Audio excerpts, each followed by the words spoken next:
क्या करेंगे। देखिए, मुझे आशा है और मैं मानता हूं कि हमारे जो आज के मुख्यमंत्री हैं आदरणीय देवेंद्र जी और न्यायशील इंसान, क्योंकि मैं उनको आज से नहीं, मैं उनको जानता हूं जब बैट ड्राई फ्रूट पे लगा था।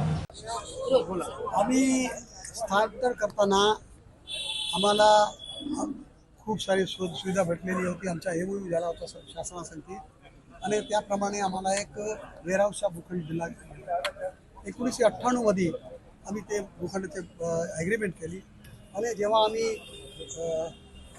लँड पास सँक्शन करायला गेलो NMCकडे, तर त्यांनी सांगितलं तुम्ही ह्याच्यावर हे करून घ्या, आपले याची जे तुमच्या जे DC रूल्स आहेत ते चेंज करून घ्या। तर आम्ही सिडकोला सांगितलं आणि सिडकोनी त्यांची रिप्रेझेंटेशन शासनाला केली। शासनाने 2002 मध्ये त्याच्या आमच्या फेवरमध्ये ते दिला निर्णय आणि परत आम्ही सिडकोला जेव्हा घ्यायला गेलो तर त्यांनी सांगितलं आपली LLP भरा। आम्ही सांगितलं की हे आमच्या काय वाटले दोष नाही, कारण की शासनाने जर आम्हाला FSI दिलेली तर मी बांधणार तरी कसं। तर त्याला आम्हाला 7 वर्ष सिडकोला आम्हाला कन्व्हिन्स करायला लागले। त्याच्यानंतर 2011 मध्ये एक MD आले, त्यांनी आम्हाला हे करून दिला।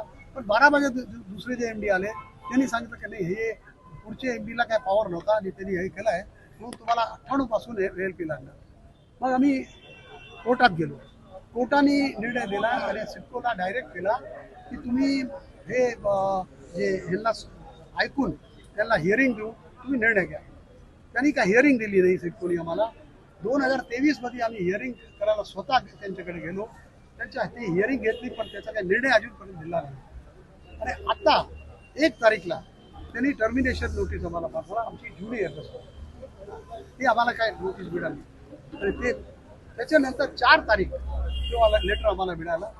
5 आणि 6 सुट्टी होती, 7 तारीख कब्जा घ्यायला आले आणि 8 तारीखात त्याचा टेंडर काढला। म्हणजे 1 दिवसात 57 प्लॉटचा टेंडर काढून ते बुकलेट छापून 1 दिवसात सगळं काम सिडकोनी गेला। त्याच्यापासून दिसून येते तर काहीतरी जास्त त्याच्या मागे काहीतरी षडयंत्र आहे। आता आम्ही निर्णय केलेला आहे, आम्ही आदरणीय मुख्यमंत्री देवेंद्रजी फडणवीसला सांगितलं आहे आणि मला आशा आहे ते आम्हाला न्याय देणार आणि उद्या परवापर्यंत काहीतरी त्याच्यावर मार्ग निघेल। जर नाही निघाला तर मी हायकोर्टात पिटिशन करणार आणि जर तिथे पण सफर गेलो नाही तर आम्ही भूक हडताळवर असणार आणि 29 तारीखपासून आमच्या जे पत्र आहे, आवेदन पत्र जे आहे ते आम्ही माननीय मुख्यमंत्रीला दिलेलं आहे आणि आम्हाला खात्री आहे की ते त्याच्यावर ॲक्शन घेणार आणि आम्हाला न्याय देणार। पण जर नाही झाला तर उद्या परवा आम्ही हायकोर्टमध्ये रिट दाखल करणार आहे आणि स्टेचा प्रयत्न करू। जर ते पण नाही झाला तर मी स्वतः 29 तारीखपासून इथे नवी APMC मध्ये भूक हडताळवर बसेल आणि माझे संगती 25 व्यापारी संगती राहणार दररोज आणि माझे इथून नाही पण सगळ्या महाराष्ट्राचे लोक येणार।